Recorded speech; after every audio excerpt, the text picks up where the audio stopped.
Hello friend, this is Vikas Pandey and welcome to easytutsforyou.com।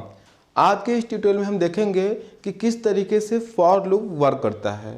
हम इसके लिए एक प्रैक्टिकल एग्जांपल बनाएंगे सी और सी प्लस प्लस दोनों में और देखेंगे कि इसकी वर्किंग कैसे होती है, इसको हम समझेंगे।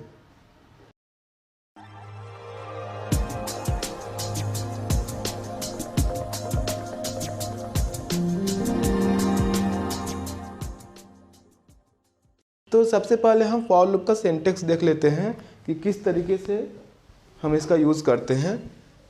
इसका सिंटैक्स कुछ इस तरीके से होगा।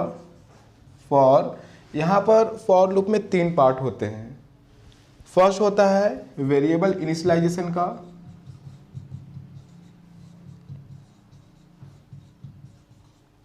सेकेंड होता है टेस्ट कंडीशन का, जहाँ पर आप कंडीशन लिखते हैं, कंडीशन। और तीसरा जो है वो मैं शॉर्ट फॉर्म में लिख रहा हूँ, इंक्रीमेंट ऑब्लिक डिक्रीमेंट। कहीं कहीं पर यहाँ पर अपडेशन स्टेटमेंट या फिर वेरिएबल अपडेट ये लिखा होता है, मीन्स यहाँ पर जो वैल्यू होती है वेरिएबल की वो अपडेट होती है। तो यहाँ पर मैं लिख देता हूँ शॉर्ट फॉर्म में plus plus minus minus, means increment oblique decrement. तो यहाँ पर वेरिएबल की वैल्यू अपडेट होती है। तो इस तरीके से यहाँ 3 पार्ट है, इनिशियलाइजेशन, कंडीशन और इंक्रीमेंट डिक्रीमेंट। फॉर लूप के अंदर जो स्टेटमेंट लिखा होता है, जैसे कि स्टेटमेंट ब्लॉक, वो यहाँ पर कंडीशन के ट्रू होने तक एग्जीक्यूट होता है। तो यहाँ पर जब हम इस तरीके से इसका यूज़ करते हैं तो यहाँ पर मैं एक एग्जांपल ले लेता हूँ किस तरीके से ये वर्क करता है, उसको हम स्टेप बाय स्टेप देखेंगे।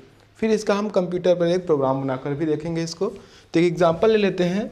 मान लीजिए कि मेरे पास यहाँ पर एक वेरिएबल है इंट आई और लूप में इनिशियलाइजेशन, यानी सबसे पहले यहाँ पर मैंने स्टार्टिंग वैल्यू वेरिएबल की दी हुई है या वेरिएबल की वैल्यू यहाँ पर हमने सेट की है, तो इसकी वैल्यू हो गई 1।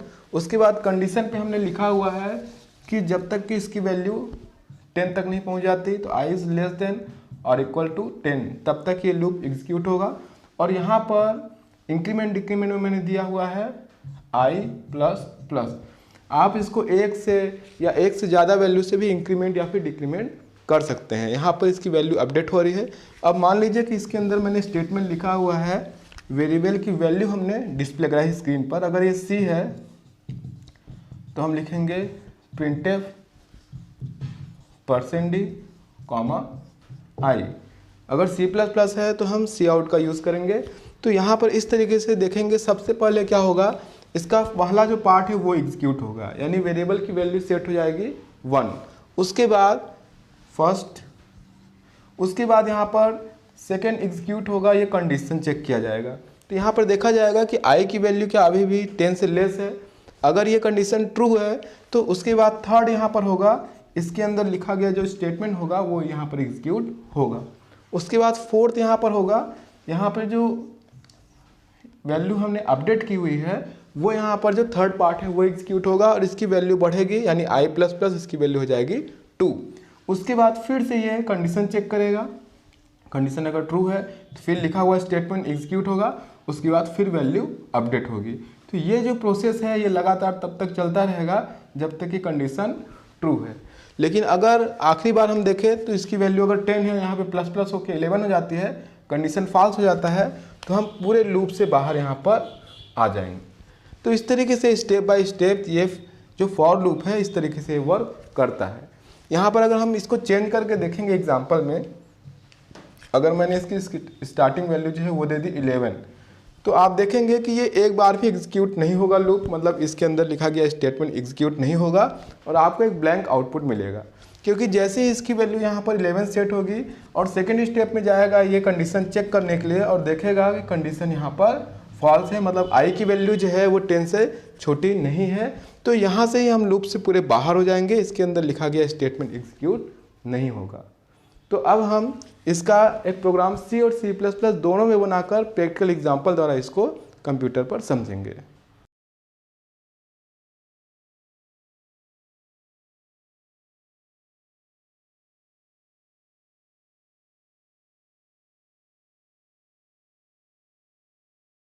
सबसे पहले हम न्यू फाइल ओपन करेंगे, उसके बाद हम हेडर फाइल यूज़ करेंगे हैज़ इंक्लूड stdio.h और हैज़ इंक्लूड conio.h। उसके बाद यहाँ पे मैं लिखूँगा मेन फंक्शन इंट मेन और एक वेरिएबल बनाऊँगा फॉर लूप के लिए यहाँ पर इंट नंबर। Clear screen. उसके बाद यहाँ पर मैं फॉर लूप यूज़ कर रहा हूँ। सबसे पहले मैं यहाँ पर वेरिएबल को वैल्यू दे रहा हूँ नंबर इज इक्वल 1, उसके बाद condition number is less than और इक्वल टू 10 और थर्ड पार्ट में नंबर प्लस प्लस। इसके अंदर मैं स्टेटमेंट लिख रहा हूँ जहाँ पर हम वेरिएबल की वैल्यू स्क्रीन पर डिस्प्ले कराएंगे।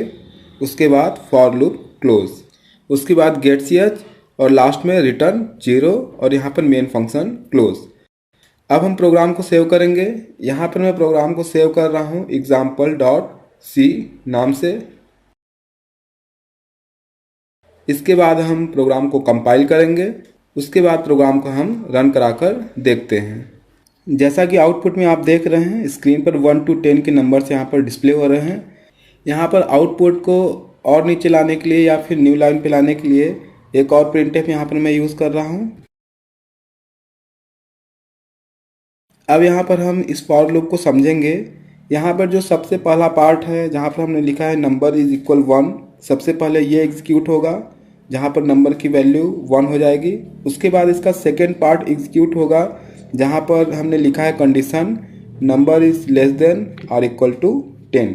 यहाँ पर कंडीशन चेक किया जाएगा और अगर नंबर की वैल्यू 10 से छोटी है या 10 के बराबर है तो इस लूप के अंदर लिखा गया स्टेटमेंट एग्जीक्यूट होगा।